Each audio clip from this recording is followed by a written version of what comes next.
Okay, so this is Dr. Chavez. He's in my living room. So he came over to do this interview, and he is going to tell us about his story. So I We just kind also of did gave him. not know that this was going to be like videoed. So he's keeping it mad real today with the old school Giants hat and the Oakland, California shirt. Yeah, but that's why we love him the way he is, and he is a fabulous singer and dancer. I wish that he would break out some moves and get his ghetto on, but he will not. So, all right, tell me your story, Chavez. Okay, so I guess my dad's family came to the United States from Costa Rica in 1960. See, Papa's 10, so 1968.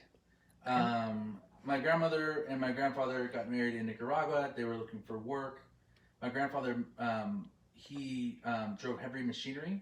So they went from Nicaragua, where there's no work, to Panama, where there's a little bit more work, then to Costa Rica. And then my oldest uncle, my dad's oldest brother, essentially told my grandfather, we're not going to be able to make it here. We need to go. Mm-hmm. So my grandfather and my uncle Sorry. and my other uncle all left together.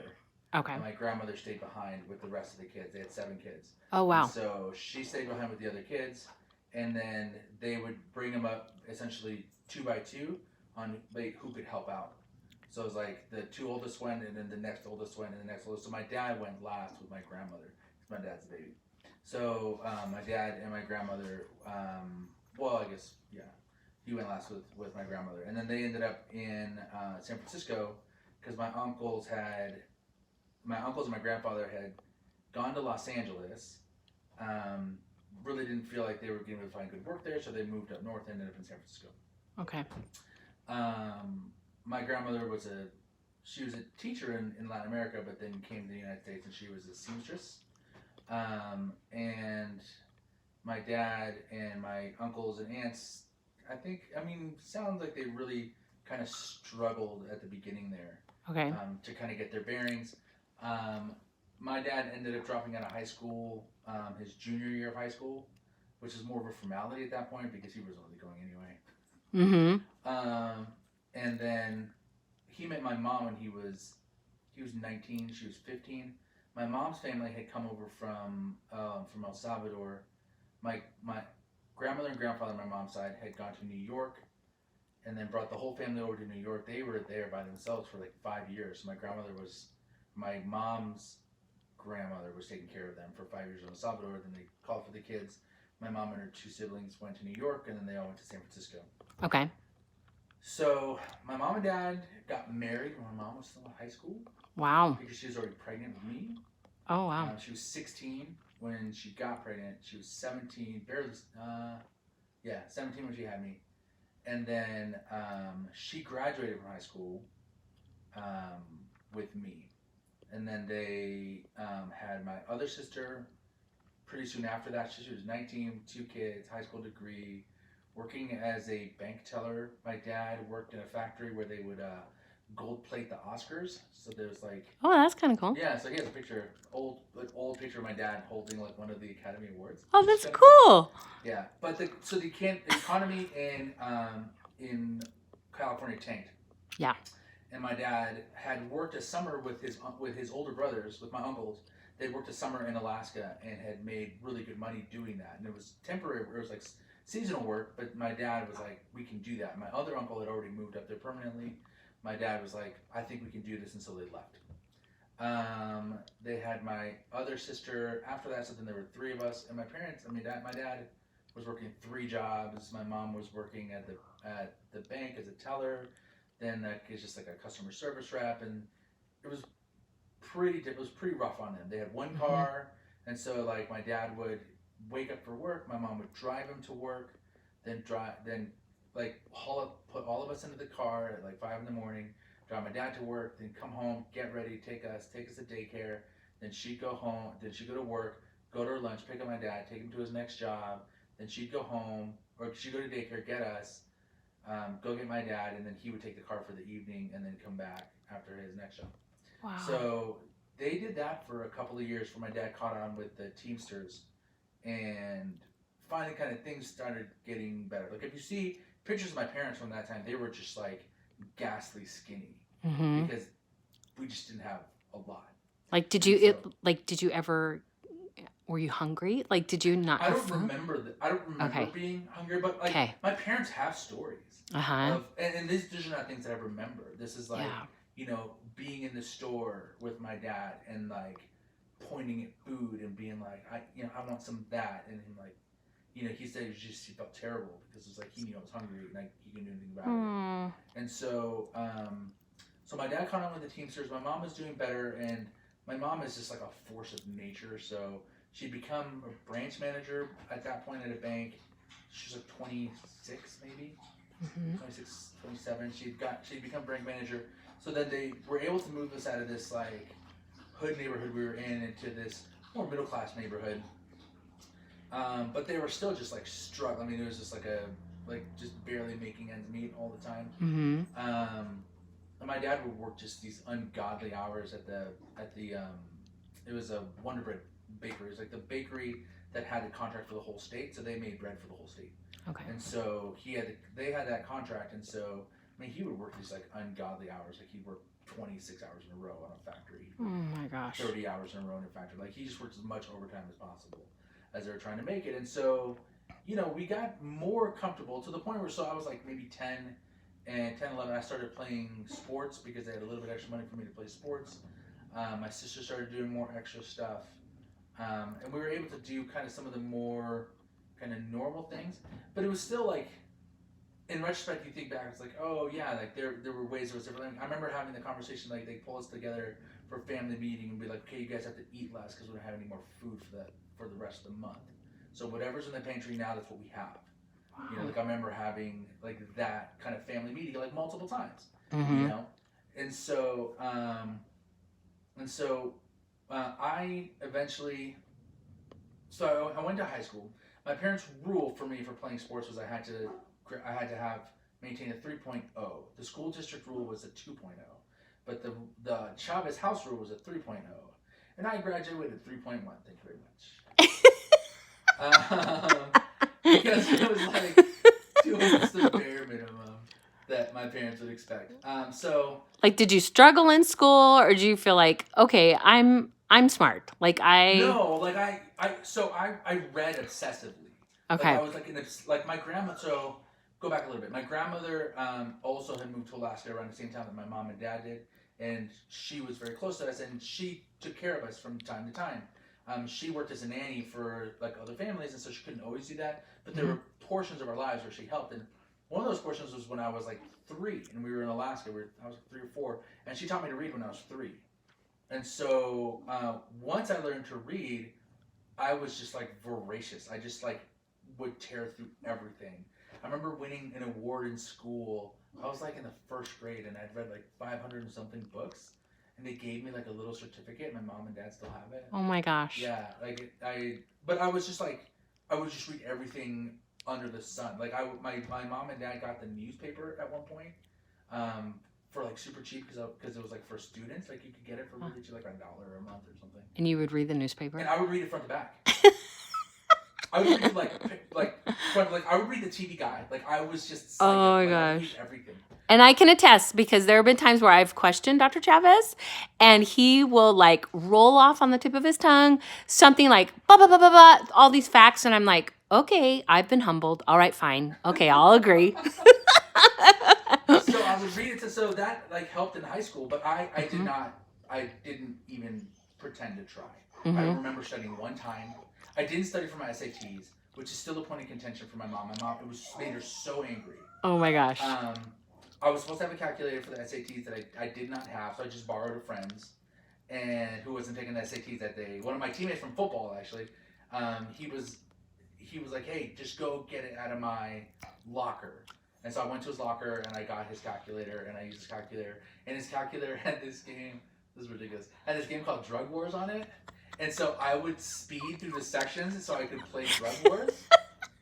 And so, my mom found out about this somehow. Anyways, I scored a 1350 on my SATs, and my mom about died. She was so mad that not only had I not studied, but I had done well, which was like the exact opposite of what she was trying to teach me. She wanted to teach you. So she really wanted me to fail that thing. Like she wanted me to just tank it, and I didn't, and it made her so mad.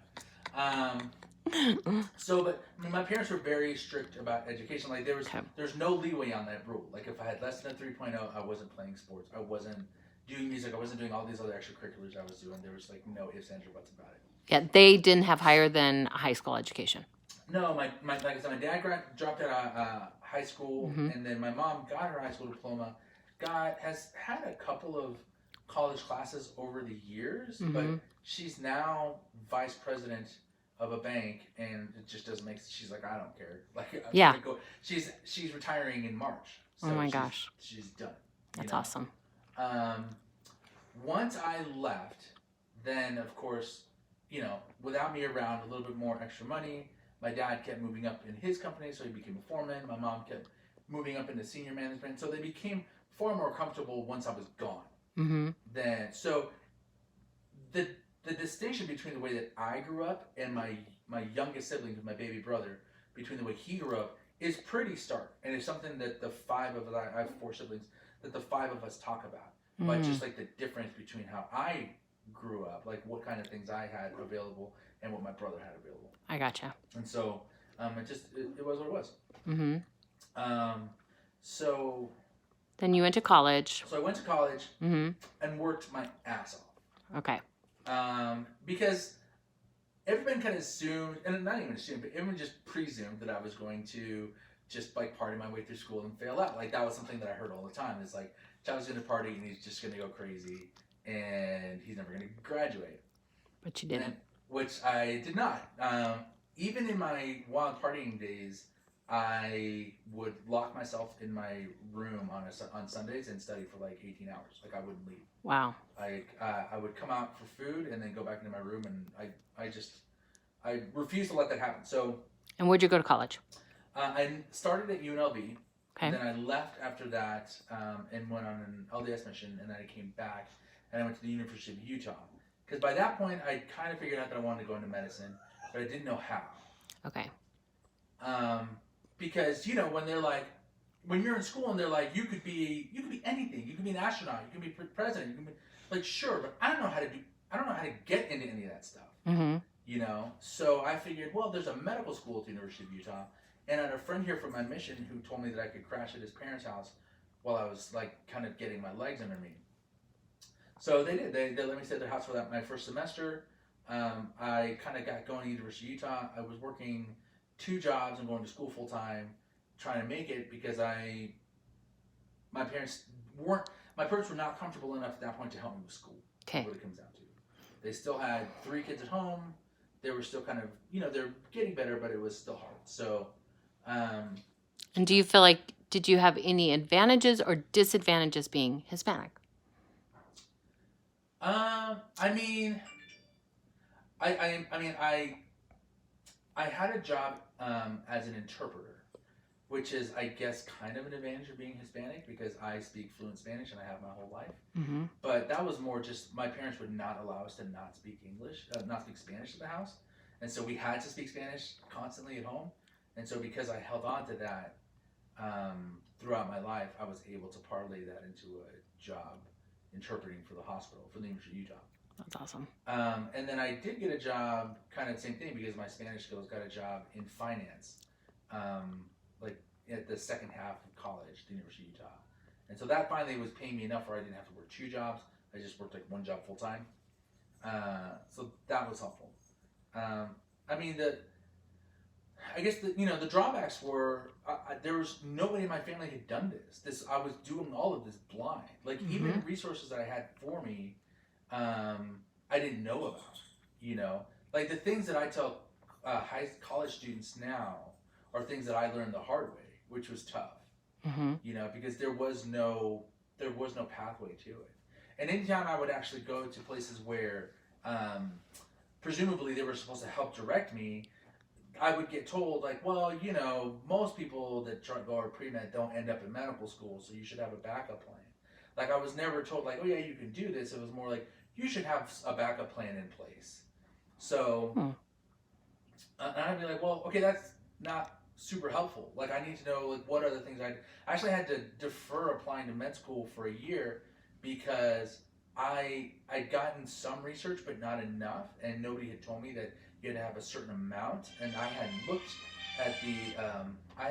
at the prerequisites closely enough to like, oh shoot, I need another like 3 months of research. Oh shoot. And so I had to basically defer, But on top, I mean, that stuff happens. But then there was also like, I remember being in class one day and this one girl was like, oh, we need like some help with research in one of my labs.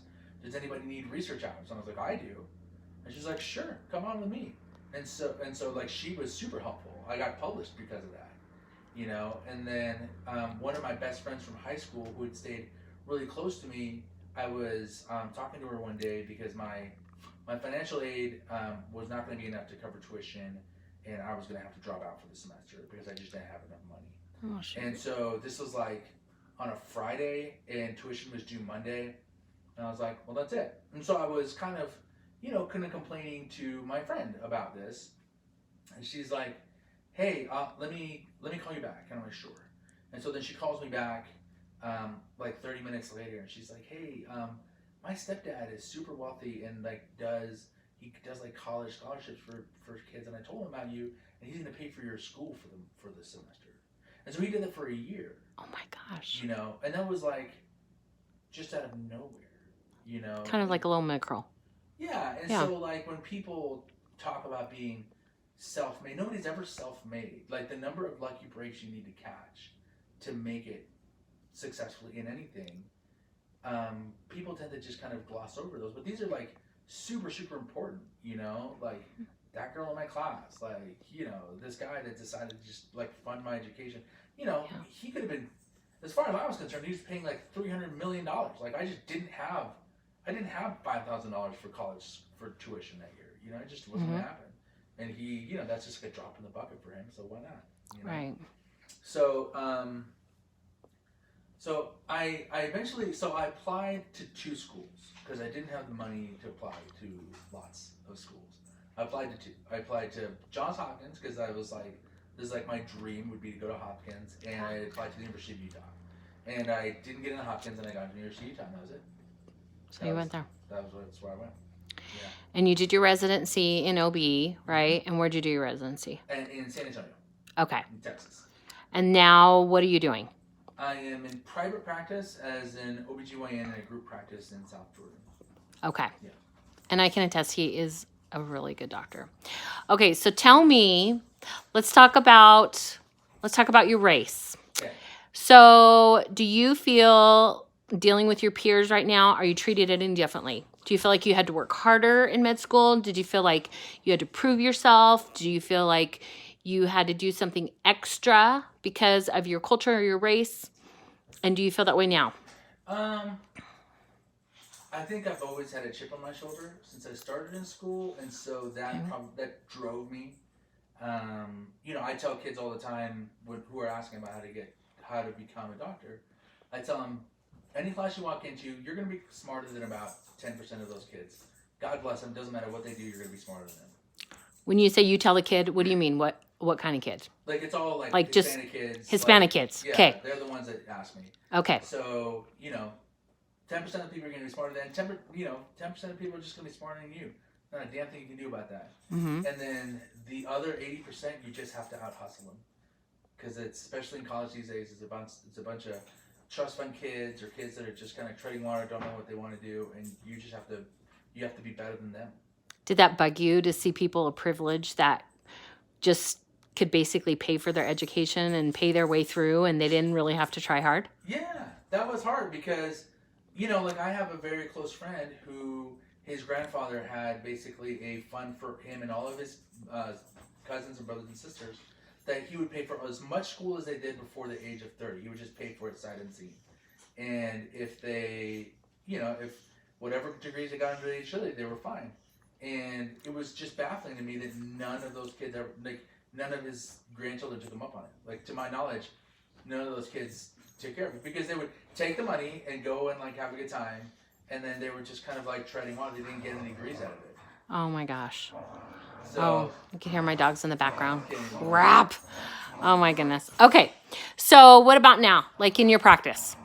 Like I know your peers, I know the group that you work with, but just like in general, like you walk in to an OR or you're dealing with people, your other physician peers, and like, how do you feel like you're treated? Do you feel like you're treated as an equal? Do you feel like you? Yeah, I mean, I think with my partner, I mean, I think the thing that you find is once you've been through a residency program, that you really separate the wheat from the chaff, and everybody, like, if you've been through residency, you've been through the gauntlet, you're probably going to be fine. I think the thing is just like the expectation, right? Like I remember when I started at Riverton, there's like a doctor's area down in the OR where you like dictate and stuff like that, and I was in that hallway, and this lady, one of the janitors, she's like, hey, and I'm like, hey, she's like, what are you doing? I'm like, I'm going to OR3, and she's like, when did you start here? I'm like a month ago. And she's like, oh, what's your name? I'm like, I'm Dr. Chavez. And she like had a full on come apart. Like she thought I was another one of the custodians. No. And was just like beside herself. She was so embarrassed. And I was like, don't trip. I'm not tripping, it's fine. Don't worry about it. But I've had people come up to me and just, like when I'm walking in residency, walking in the hallway, I've had people just grab me like, hey, can you clean that up? I'm like, I absolutely cannot. I'm Dr. Chavez. Oh my gosh. Call a custodian. And how did that make you feel? I mean, it made me angry sometimes, because I know for a fact that one of my best friends from residency, Dr. Lynch, is a white guy from Seattle. That definitely never happened to him. Yeah. And even now, if I'm at the store wearing scrubs, people will ask me like, oh, like are you a phlebotomist, or like are you a nurse, or what do you do in the hospital? And I'm like, I'm Dr. Chavez. Yeah, I'm a doctor. And they're like, oh, like just like it kind of moves them out of what their assumption was. Like it wasn't even on their radar that I could be a doctor. And that is a problem. That's a problem that we talk about in class, because it's like those assumptions that are made are there right up front, and it has nothing to do with like your level of intelligence, your background, anything. It's color. Yeah. And so and difference. And I had one time.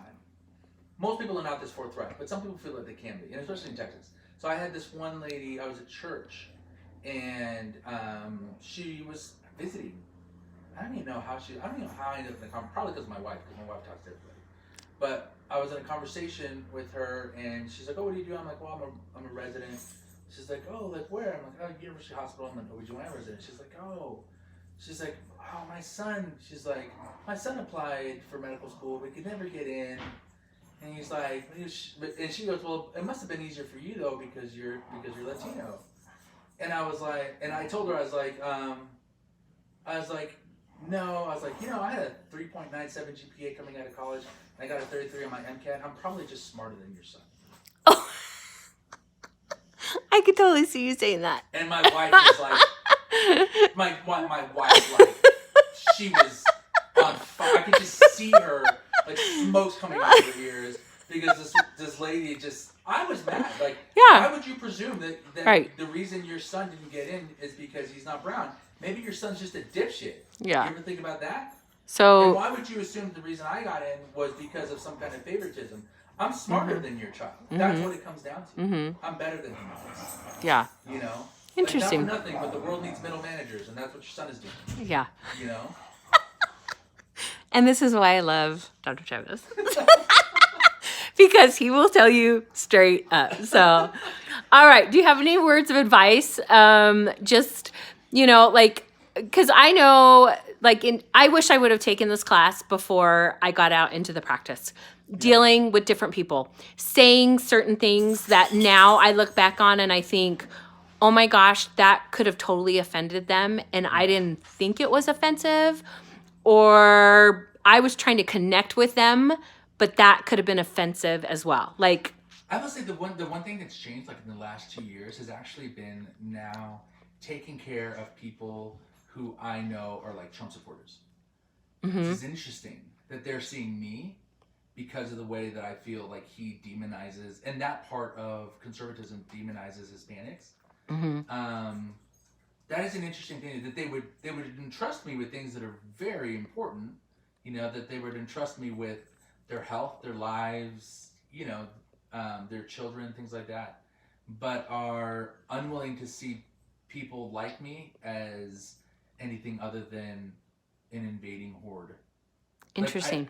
It boggles my mind. It's so weird because I know, like, I see them, like, I know them.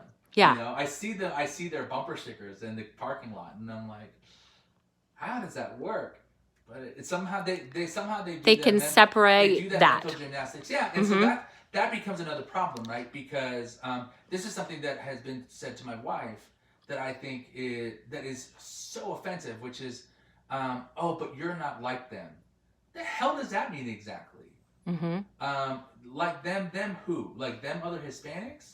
Like them immigrants? Because them immigrants is my parents and my grandparents. Right. Like, who is them? Who am I not like exactly? Interesting. And it's really just like, some lucky breaks, some force of will from my parents, and just like a voracious appetite for reading that has gotten me to where I'm at. Anybody, you don't have to be a genius to become a doctor. You just have to be a risk-averse overachiever. Like, you can get there. You just have to have the right people point you in the right direction.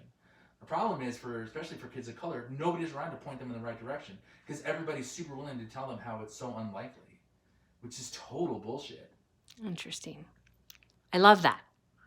That is awesome. Yep. So, it's a conversation that I have now with my children, which is, and I tell them, I'm like, look, we're not in Texas, man. I'm like, you have to act right because you might be the only Latin kid that anybody knows for the next 3 years. And if you act like a punk, they're going to think that all Latin kids are a punk, and that's not fair. They're going to stereotype, especially in Utah. Because we are not really diverse here. No, because everybody thinks that because they served a mission, somehow they're like immune to prejudice, that they're not racist just because you served in Bolivia for 2 years. Not true, because they're still white. They're white. Yeah. Living in a white community. Yeah, because the idea, right, because they're not willing to, so that's how the idea of white privilege has become a slur, right? Because people get so riled up about that. But it's, so those privileges are inherent. The fact that you would have people in your neighborhood that might have done this before. The fact that your parents might know people that have pointed you in the right direction before. The fact that you would be able to kind of go into some of these things without a presumption that you wouldn't be able to do it, right? That's not your fault, and no one's blaming you for that. Yeah. But you benefited from that. Yes. Right? Absolutely. And once you get pointed in the right direction, once you get put on the right path, and you work hard and you get there, congratulations, good for you. You did make it, but you had benefits that other people don't. It is not on accident that the vast majority of my med school class came from families of doctors, where being a doctor is the family business. There were 3 of us that weren't. There's one, Raphael, who was one of my best friends, and another kid, Noah, who came from a single family home, and he went to the military and then went into medical school, right? So the fact that there were 3 of us that hadn't taken that route, and everybody else essentially had either mom, dad, a brother, an uncle, somebody who is a physician, speaks volumes to how much easier this is once that road has been trod out, right? Yeah, good point. My boys are going to be able to get to wherever they want. Do you know why? Because I know how to get there. Right. But you had to learn the hard way. But I had to learn the hard way. Yeah. So it can be done, but you just have to be cantankerous. You have to have a chip on your shoulder, unfortunately, right? Which then gets read by other people as like you're angry or you're a social justice warrior or whatever, and it's like, you people just don't see it. You don't see the struggle that other people don't have to go through. Just because you're not experiencing it doesn't mean it doesn't exist. True. Awesome. So. You're awesome. Thank you for doing this. I appreciate it. Yeah. Okay. Thanks. I normally have my hair combed. Whatever.